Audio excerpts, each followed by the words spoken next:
Hormozi blew up, like really fast. But how did he go from struggling to get views to becoming one of the biggest business influencers in less than 2 years? Well, he certainly knows the secrets to creating content that ticks all the boxes. And while you don't have to be like Alex Hormozi, or do you?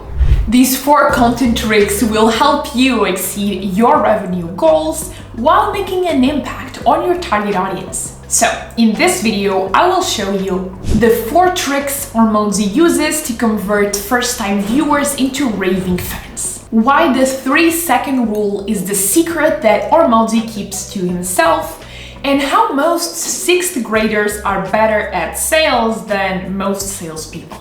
But first, you need to know the secrets that copywriters and Hormozi uses to make people click buy right away. If you could get your audience to process your content 600 times faster and remember it 90% more, would you take advantage of it? It's literally like offering your audience a version of the red pill that helps you close deals. So what is this red pill all about? Well, the human brain processes images almost instantaneously, and this can turn into your secret weapon because you can grab their attention quickly, evoke emotional responses, and essentially get your audience to buy from you. And to incorporate this secret weapon in your content, you just have to come up with visual representations to illustrate your point.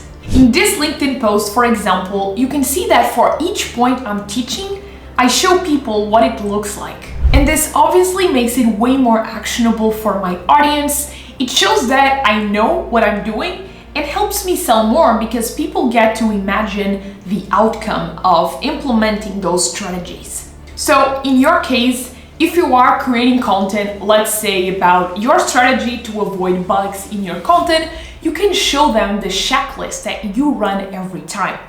If you're talking about how your client lost 10 pounds, you can show them the before and after photos. Or if you're asking your smart audience to subscribe, you can just show them the button.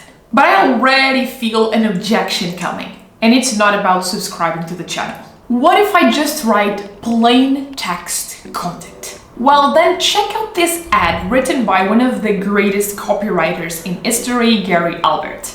Have you ever wondered what you would look like with $1 million smile? I don't know about you, but this gets me picturing several Hollywood stars with multi-million-dollar smiles. So even without visuals, you can still use words that trigger your audience's imagination and turn your message into something memorable. And turns out this is exactly what the best copywriters in the world who only leverage words have been doing for decades. But that's not the only secret they know about.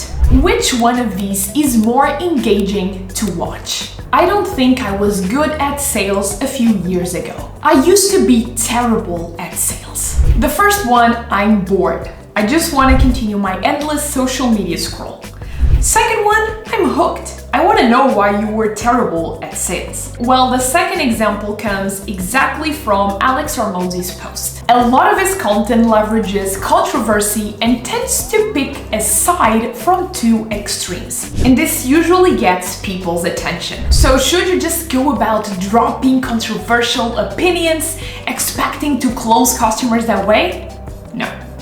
There's obviously a much better way to go about this. But essentially, you want to bring in some sort of controversy that ties perfectly well with your industry and your expertise. And when you do this right, you can pretty much assume that the right people for your business will be drawn to you. I had customers telling me specifically, I bought from you because you said this specific thing and I 100% agree with you.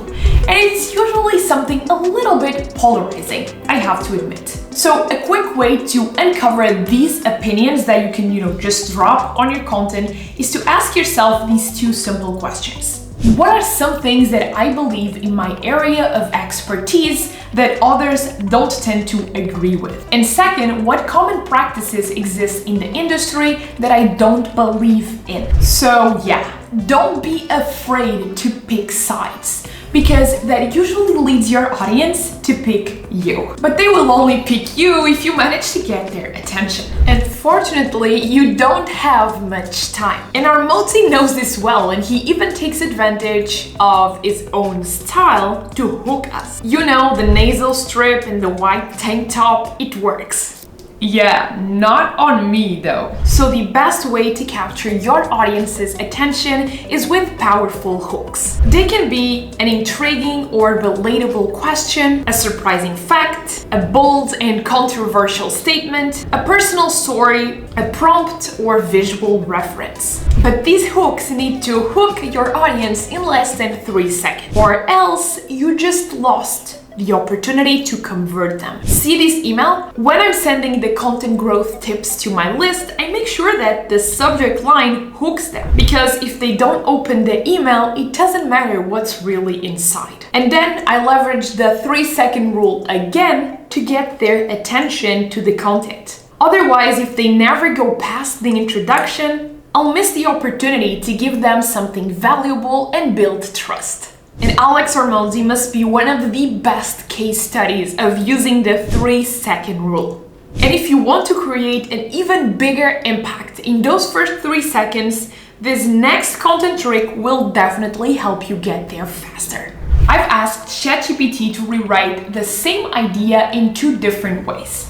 I want you to listen to both and spot which one sounds the best. You will be surprised how you blow people away with your 20 minutes of prep. You will be astonished by the profound impact such a brief period of preparatory work can have on the dynamics of a meeting. Unless you are presenting your thesis, well, I say you should stick to the first version. And of course, those are the exact same words that Hormozi uses in one of his posts. Because this is what people who write content that sells tend to do very well. They make their content as easy as possible to process. How? Well, they are not afraid of sounding like 6th graders. I gave myself some homework and I manually copied 20 posts from Hormozi, and they are all grade 6 or below. And as a consequence, his audience feels good going through that content because it's so easy to consume. You can use the Hemingway app to check your content and see how you sound like.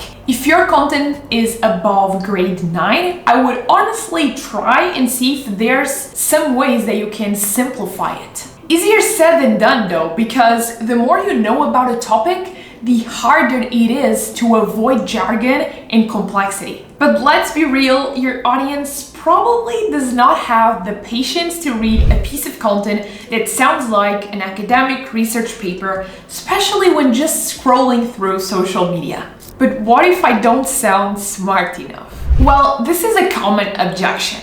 But to be honest, in 99% of the cases, you don't want to sound smart. Instead, you want your audience to feel smart. But if you're using, complex grammar and overcomplicated sentences, they might not feel like it, and that rarely plays out that well for you. So, is your audience ready to buy from you? Almost. If you are still unaware of the strategy to create content that sounds 98% better than anything else out there, you first need to check out this video. It's actually quite comfortable.